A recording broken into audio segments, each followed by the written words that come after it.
Hi, I'm Kaylin. Ever watched your own parents destroy you? On purpose? Mine did. They sent me to jail over my sister's lie, and when the cuffs clicked, they nodded, like I deserved it. I begged for one glance of truth, but they looked away, and yet, 9 seconds of footage turned everything upside down. What do you think happened when they finally saw what I had? It was one of those quiet evenings where nothing feels out of the ordinary, and maybe that's why I remember every detail. The air had that sharp edge of late autumn, the kind that seeps through the window panes no matter how many times you check if they're shut. I had just logged off from work, my laptop still warm on the dining table, and Benny, my old graying beagle, was curled up on his bed in the corner. I was debating whether to make myself some tea or just go straight to reheating leftovers when I heard it. The knock. Firm. 3 taps. At first, I thought it might be a neighbor, Mrs. Whitfield had been complaining about the kids down the street playing music too loud again, but when I opened the door, it wasn't a neighbor. It was 2 police officers. "Emma Reynolds?" one of them asked. Hearing my middle name like that made my stomach twist. Nobody called me Emma unless it was formal or serious. Yes?" I said, trying to steady my voice. "We need to ask you a few questions," the taller one said. His tone wasn't aggressive, just businesslike. Benny barked, his nails clicking against the hardwood as he came to my side. I crouched to calm him, still unsure why the police were standing at my door on a Tuesday evening.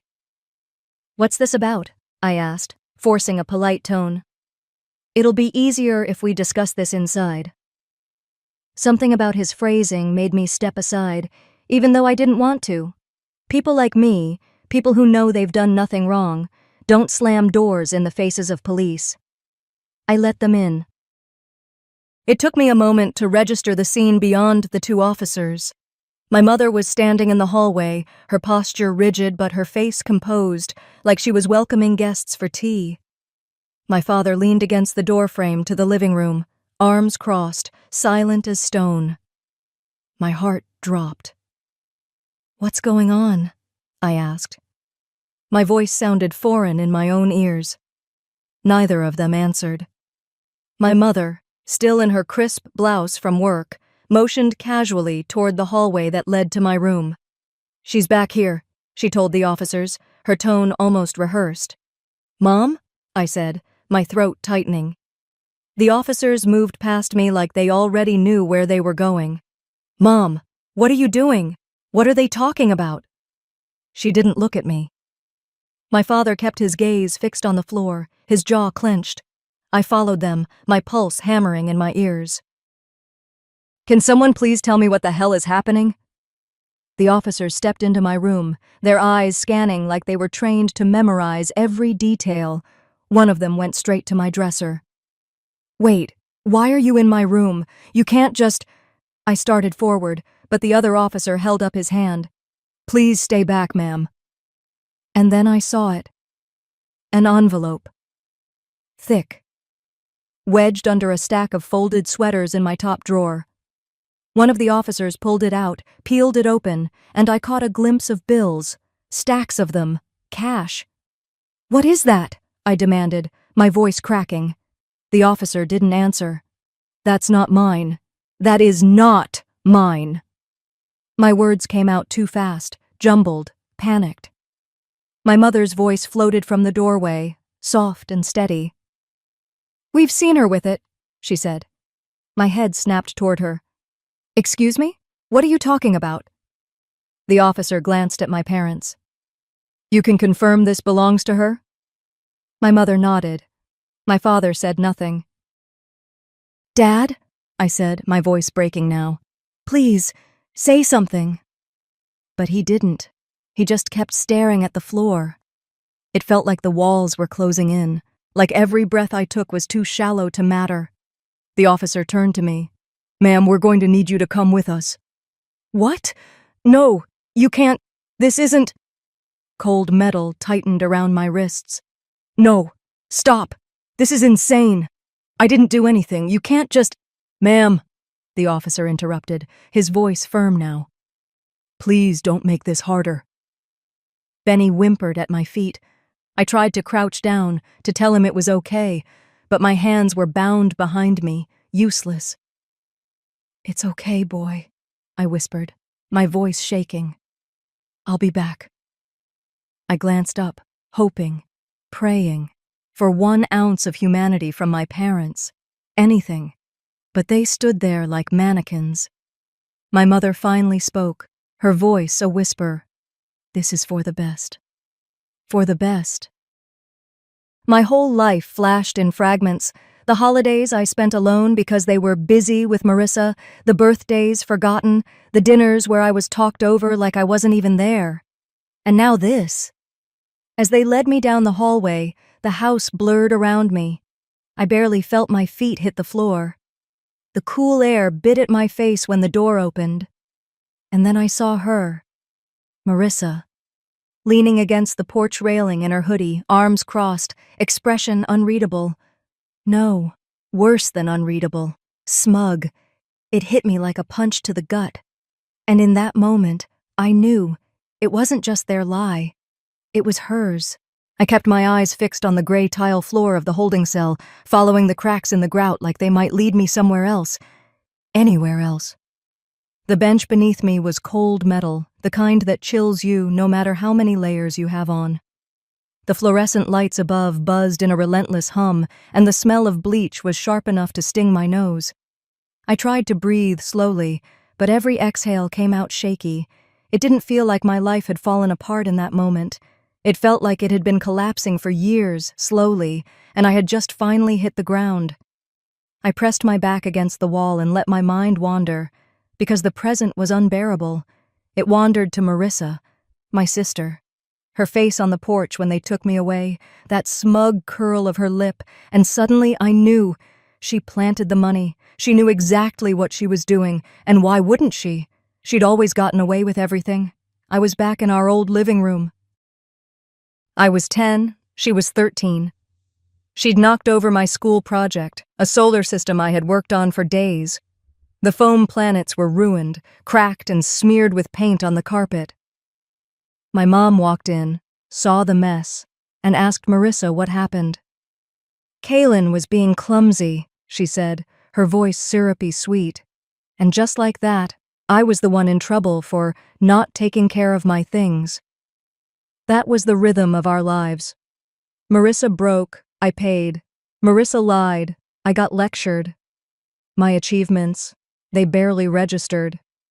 When I won a county-wide art competition in middle school, my painting got shoved in a closet because there wasn't room to hang it. Meanwhile, Marissa's lopsided clay bowl, the one she made in 5th grade, still sat in the glass cabinet like it belonged in a museum. One memory stuck out sharper than the rest. 8th grade, my school play. I'd begged them to come. It wasn't even a lead role, but I wanted them there. Opening night, I peeked through the curtain. Empty seats where my parents should have been. Later, Mom told me, "Oh, honey, we thought it was just a rehearsal. You know how busy we are." But when Marissa had her piano recital, they brought flowers, took videos, and made her favorite dinner afterward. I wasn't the family's disappointment. I was their scapegoat. The clank of a key in the lock snapped me back to the present. A young detective stepped inside, his badge catching the fluorescent glare. He looked barely older than me. "Ms. Reynolds," he said, settling into the chair across from me.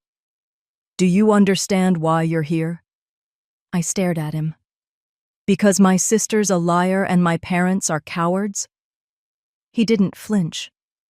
"Your parents told us you've been distant, withdrawn. They said they've been concerned about your behavior for a while." I almost laughed. Withdrawn? That's what they called years of being ignored and gaslit. It hit me. They'd been preparing this narrative for a long time. I wasn't just an afterthought. I was their safety net. "They're lying," I said flatly. He tapped his pen against the table. "You live alone. No witnesses to confirm where you were when the money was allegedly stolen. You understand how that looks." I leaned forward. Ask my sister about the money. Ask her why she was at my house." He raised an eyebrow. "Your sister, the one who called in the tip. She seemed pretty shaken up." Of course she did. Marissa could cry on cue when she wanted to. I sat back, crossing my arms. "Then ask her again." He kept fishing, but I stopped giving him anything. Clipped answers. Long silences. My words had been used against me before. Not this time. When he finally left, I was alone again with the buzzing lights and the cold. I closed my eyes and replayed the last thing I saw before the squad car pulled away. Marissa on the porch, arms crossed, looking like she'd already won. She thought I'd stay quiet. Take the fall. It's what I'd always done. But not this time. "They forgot who I am," I whispered to myself. The sound of heavy boots broke my thoughts. A guard appeared at the bars. "Your lawyer's here." And that's when I learned my parents had already written the script for my defense, without me. The guard led me into a smaller consultation room, barely bigger than a storage closet. The walls were painted a dull beige that made everything feel more lifeless. A metal table sat between two chairs, and the air was heavy with the faint scent of stale coffee and disinfectant. I sat down, trying to ignore the pounding in my temples. Then she walked in. "Kaylin? I'm Emily, your attorney." Her voice was chipper, too rehearsed, like she had been coached for this. She couldn't have been much older than me, late 20s maybe. Her blazer was a size too big, sleeves swallowing her wrists, and she carried a spiral notebook pressed against her chest. Her smile was polite, practiced. Something about her felt off. She didn't feel like my lawyer. She felt like theirs. She sat across from me and opened her notebook. "First, I need you to understand. Your parents are deeply concerned for you. They wanted me to assure you they'll do everything they can to help." I laughed, but it came out harsh. "Help?" "They handed me to the police like a package they didn't want anymore." Emily blinked, choosing her words carefully. "They're under a lot of pressure, Kaylin. The situation, it reflects on the entire family. They want to contain it." Contain it. That was the word. Like I was a spill on their pristine floor. She slid a printed sheet across the table. "Here's the defense strategy. We plead guilty to possession. Frame it as emotional distress. You've been isolated, withdrawn, struggling. The judge will likely be lenient, and your family can present this as a redemptive moment." Redemptive moment. I stared at her, trying to process it. My parents weren't just washing their hands of me, they were dressing it up like some charitable act. "So, let me get this straight," I said slowly. "I plead guilty to something I didn't do, and they get to keep their perfect family image? Is that it?" Emily's eyes darted down. "It's the cleanest way to put this behind everyone." Everyone. Not me. Them.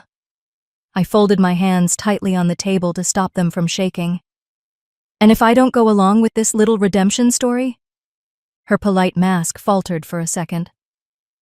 "Then it could get complicated."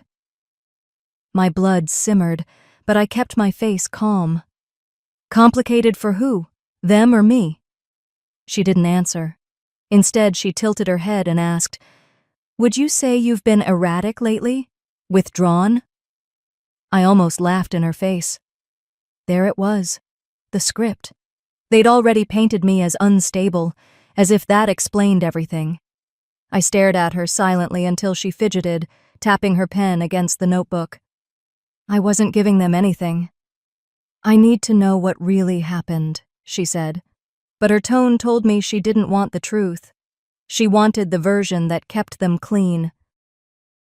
I leaned back in my chair. "Ask my sister where the money came from." She frowned. "Your parents insist she wasn't involved." Of course they did. I stared at the table, refusing to break the silence. My own thoughts were louder than her words now. And then, like a spark, it hit me. the teddy bear. 2 months ago, I bought Benny a motion sensor teddy bear camera. I set it on the corner shelf, facing the dresser, the same dresser where the cops found the cash. I felt my pulse quicken, but I didn't let it show. I kept my voice level, my face neutral. Emily kept talking about legal options, but I wasn't listening anymore. I had something better than their script. I had the truth. When she finally left to prepare paperwork, I asked for my phone call. They handed me a grimy handset in the corner. I dialed a number I knew by heart. "Jenna," I said when she picked up. My voice was steady, even though my heart was racing. "Go to my house. In Benny's room, there's a teddy bear on the shelf. Take out the SD card inside and keep it safe. Don't ask questions, just do it today." She started to ask why, but I cut her off. "Please, Jenna. This is life or death for me." I hung up before she could argue, cradling the receiver in my hands like it was the only thing tethering me to sanity. For the first time since those cuffs closed around my wrists, I felt something other than despair. If that camera saw what I think it did, they weren't just liars. They were criminals.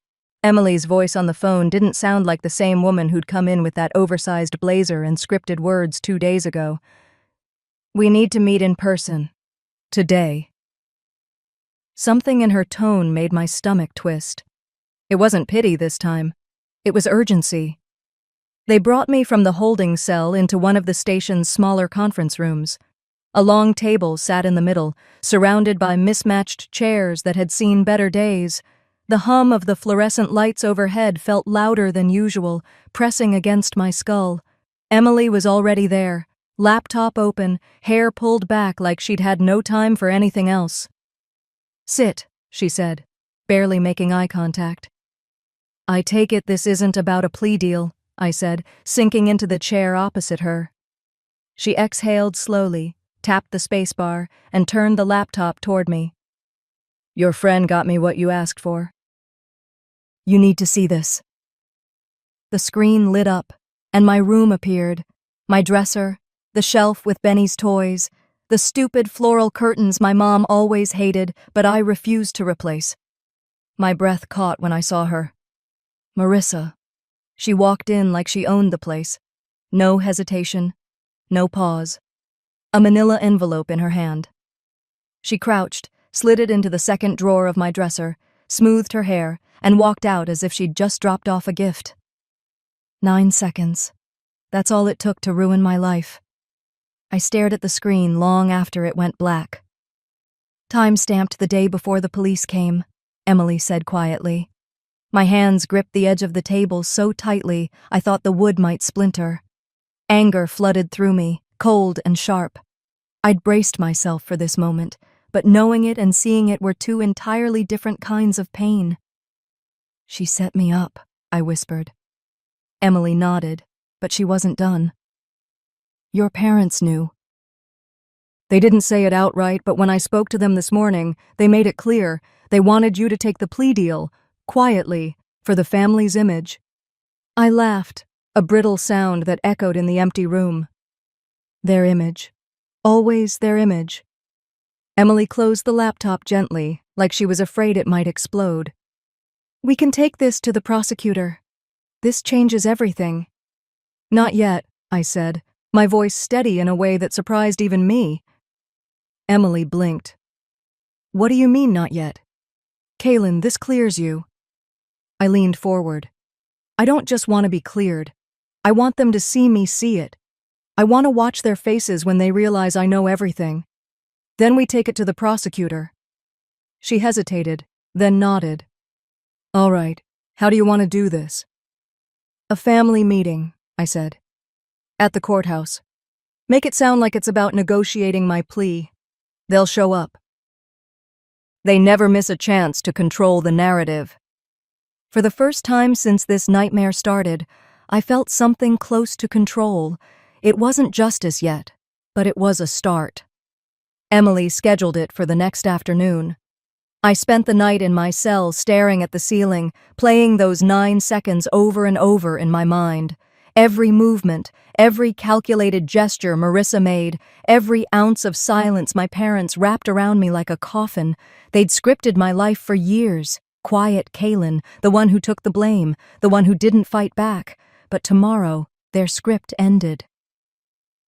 The next day, they walked me through the courthouse halls, my wrists free this time, but my heart hammering like I was still in cuffs. Emily walked beside me, laptop bag slung over her shoulder like a weapon. When we entered the meeting room, they were already there. My parents, perfectly composed, sitting side by side like royalty at a parade. Marissa leaned against the wall, arms crossed, nails painted the same deep red she always wore when she wanted to look powerful. They looked calm, rehearsed, like actors who didn't know the script was about to change.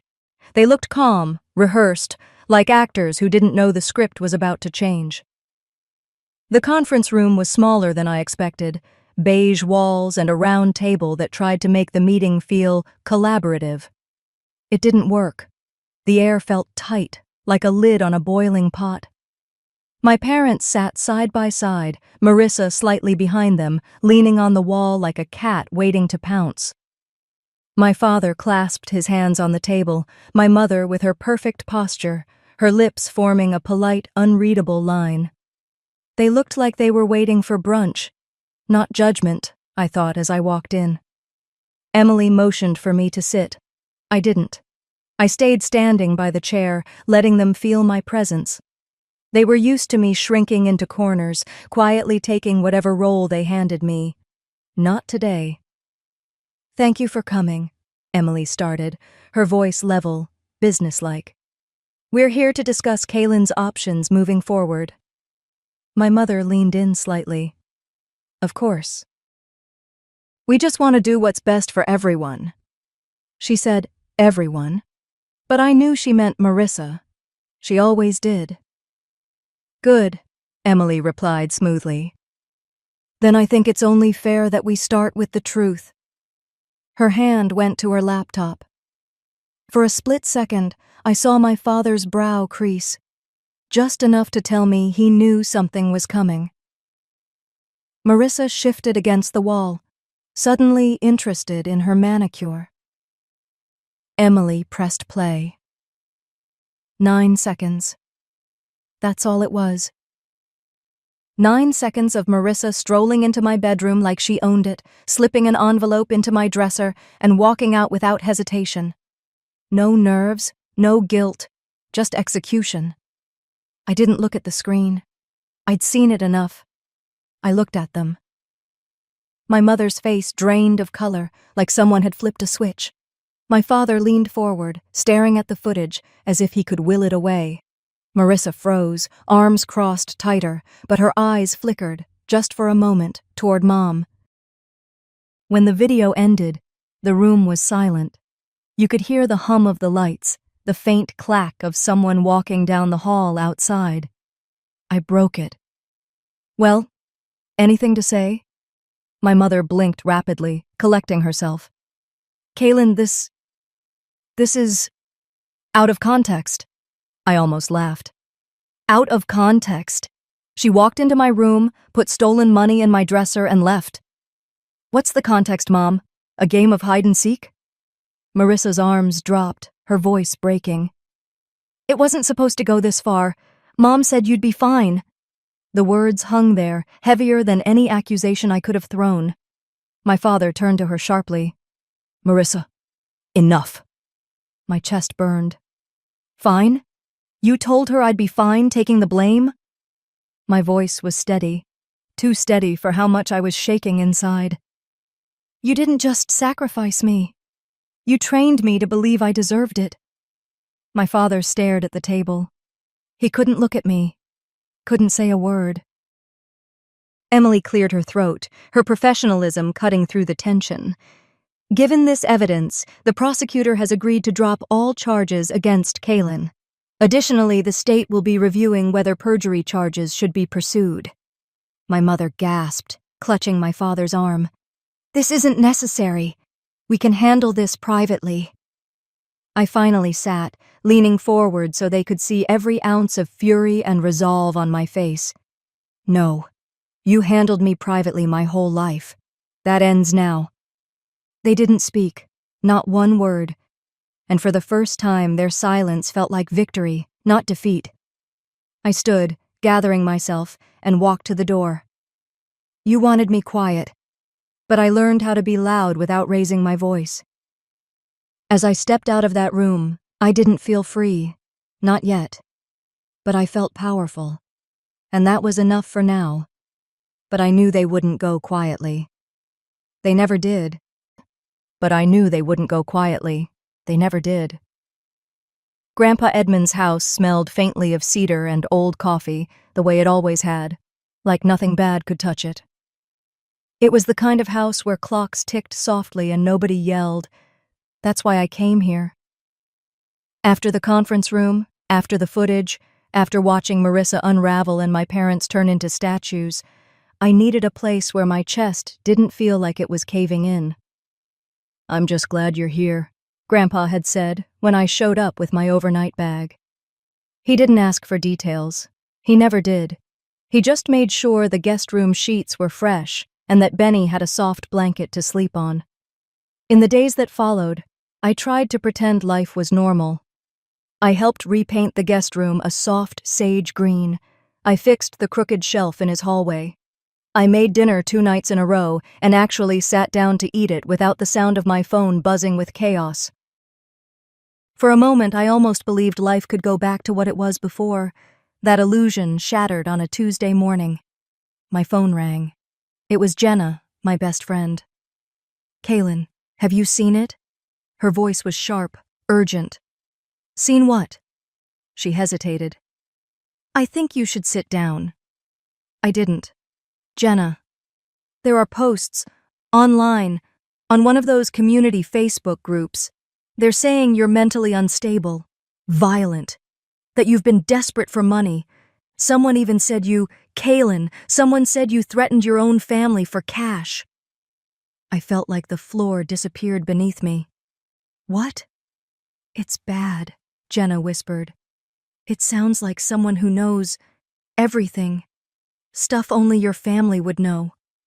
The phone felt hot against my ear. My hands started to shake, not from fear, but from recognition. This wasn't some random internet gossip. This was coordinated. This was war. I spent the next hour scrolling, reading every post, every anonymous comment. They were detailed, too detailed to be speculation. My breakup from 3 years ago twisted into a pattern of erratic behavior. My decision to take time off work last year, painted as a mental breakdown. Every soft spot in my life weaponized against me. By the time I closed my phone, I felt sick. It didn't take long for Emily to call. Kaylin, she said, voice clipped, your parents filed a complaint. Of course they did, I muttered. What now? They're alleging that you coerced Marissa, that you blackmailed her into framing you. They're saying she planted the money because you threatened her. I laughed. Not because it was funny, but because it was so absurd I didn't know how else to respond. They're rewriting reality again, I said. Classic. They're desperate, Emily replied, but this complicates things. I ended the call and just sat there on Grandpa's porch, staring at the autumn leaves piling on his lawn. I felt the sting of it, not just that they lied, but that they did it so easily, like rewriting me was their native language. But I didn't cry, not this time. They wanted me screaming, defensive, a hysterical caricature of myself, I thought. Instead, I'll give them silence and a trap. That night, I started documenting everything. Screenshots of the posts, timelines of events, names of anyone who had seen or heard anything that mattered. I wasn't going to yell on the internet. I was going to build a wall of evidence they couldn't climb. I called Emily back the next morning. It's time, I said. Time for what? For them to see what quiet really looks like. She didn't ask for clarification. She didn't need to. 2 days later, an envelope showed up at Grandpa's door. No return address, just my name written in blocky, deliberate letters. Inside were printed screenshots, text messages, between my parents and Marissa. And at the bottom, one line that made my stomach drop. This isn't about her. It's about the money. And the line kept echoing in my head. This isn't about her. It's about the money. It wasn't a throwaway comment. It was deliberate, cold, almost like they'd been rehearsing it. I sat at Grandpa's dining table, the printouts spread before me like puzzle pieces. The emails were worse than the anonymous posts. These were direct. My parents talking to Marissa about protecting the family's assets. Phrases like minimizing exposure and she'll recover eventually. They weren't even hiding the intent. They didn't see me as their daughter. They saw me as an obstacle. My chest tightened as I scrolled through each line. I thought I'd already been gutted by their betrayal, but this was different. They hadn't just let Marissa frame me. They had orchestrated it. By the time Emily arrived that afternoon, I'd already read the documents 3 times. She looked grim when I opened the door. No blazer today, just a plain sweater and jeans. "We need to talk," she said.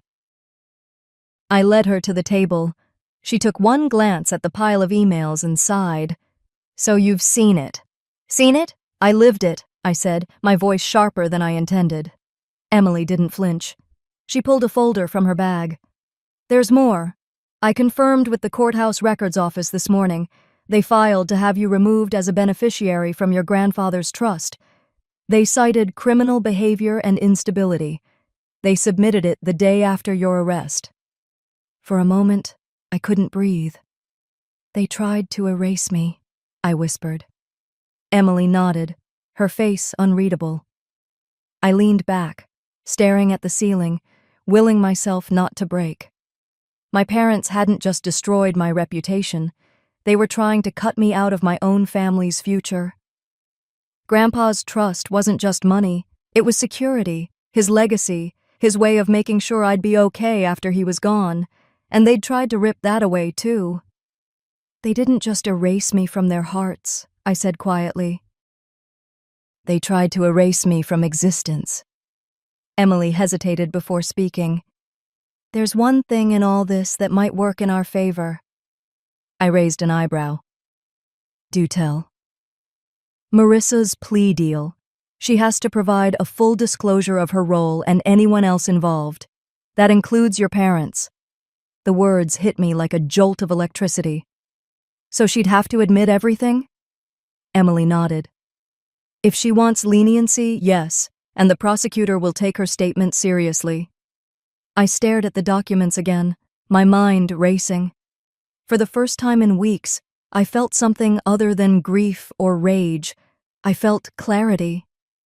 "This ends now," I said, my voice steady. Emily tilted her head.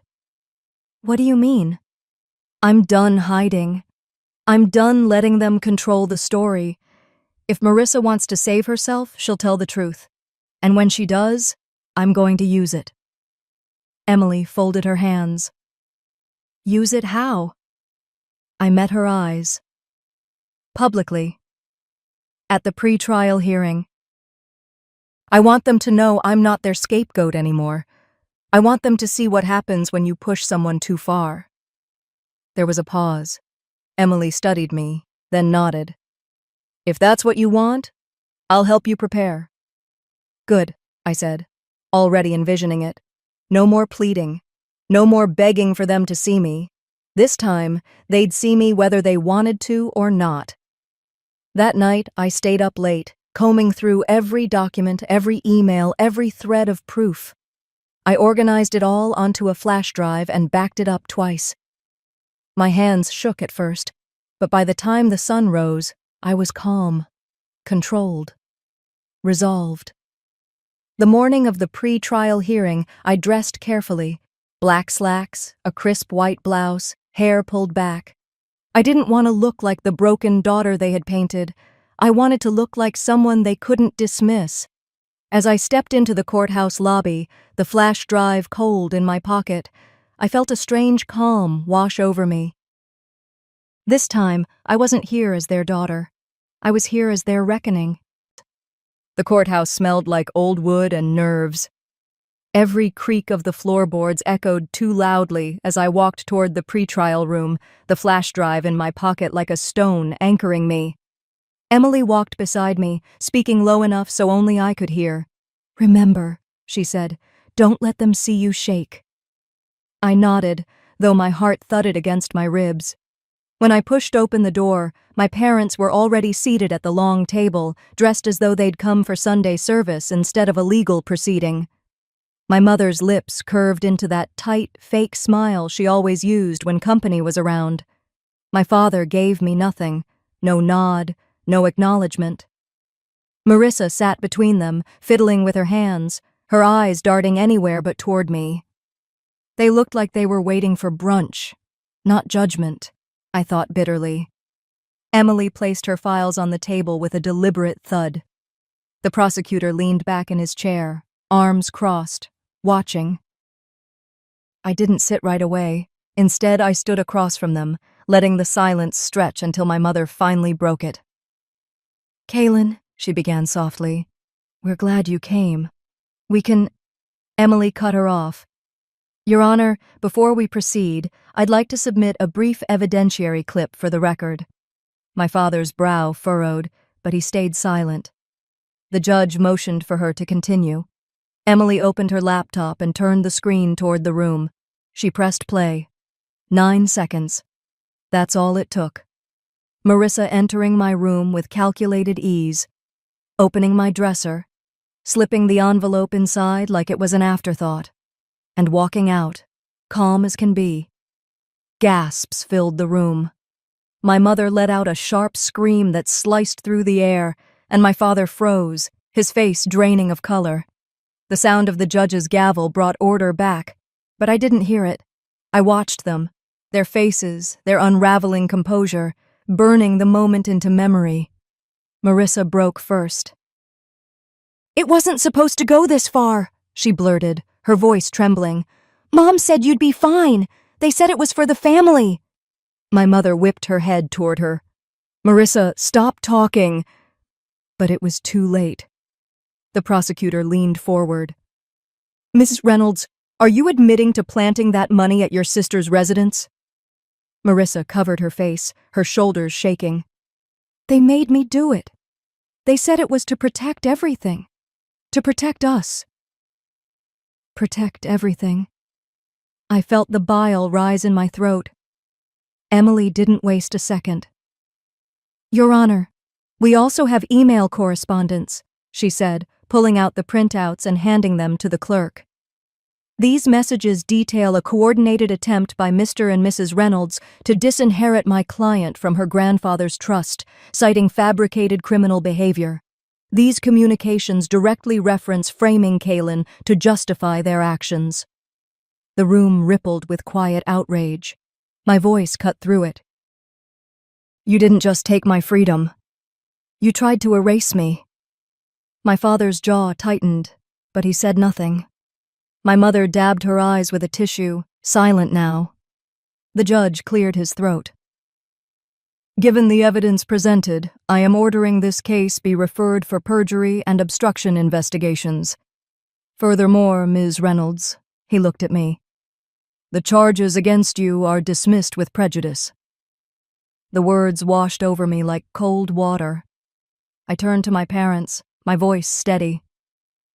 "I'm not here for apologies," I said, letting every word hang in the air. "I'm here for truth." And for the first time, they had none to give. When it was over, I walked out to a swarm of reporters waiting in the hallway. Cameras flashed, microphones thrust toward my face, but I didn't flinch. For the first time, their silence didn't hurt me. It freed me. I drove back to my grandfather's house that evening with the windows rolled down, the cold air sharp on my face. It felt grounding, like every mile between me and that courthouse was distance I desperately needed. When I stepped inside, Benny greeted me with his usual slow shuffle, tail wagging like nothing had changed. I crouched down, burying my face into his scruffy fur. "We made it, Benny," I whispered. This time, the quiet didn't feel like punishment. It felt like peace. I spent that night in the guest room, The one I had repainted myself in soft gray weeks ago, back when I still thought normalcy was just a coat of paint away. I set my bag by the bed, changed into sweats, and let myself sink into the mattress. For the first time in what felt like years, I didn't replay arguments in my head or brace for the next blow. I slept. Morning light filtered through the curtains when my phone buzzed on the nightstand. Emily's name lit up the screen. I answered, my voice groggy. "It's official," she said, skipping any pleasantries. "The DA is moving forward with perjury and obstruction charges against your parents. And you, Kaylin, you're fully cleared. It's over." My throat tightened, and I had to swallow before answering. "So I'm free." "You're free," she repeated. After we hung up, I sat at the edge of the bed, letting the words settle. Free. It wasn't just a legal status. It felt like someone had finally unlocked a cage I'd been in my whole life, one I didn't even realize I was still sitting in until yesterday. Later that morning, I joined my grandfather on the porch. He was already there, coffee in hand, reading the paper like always. Without looking up, he said, "Sit."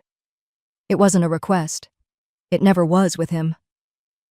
I sat across from him, cradling my own mug. We didn't speak for a few minutes. He finally folded the paper, set it aside, and looked at me. "They can't touch you anymore," he said. "I made sure of it." I blinked, unsure what he meant. He reached into the pocket of his cardigan and pulled out an envelope, sliding it across the table. "Everything I have is in an irrevocable trust," he said.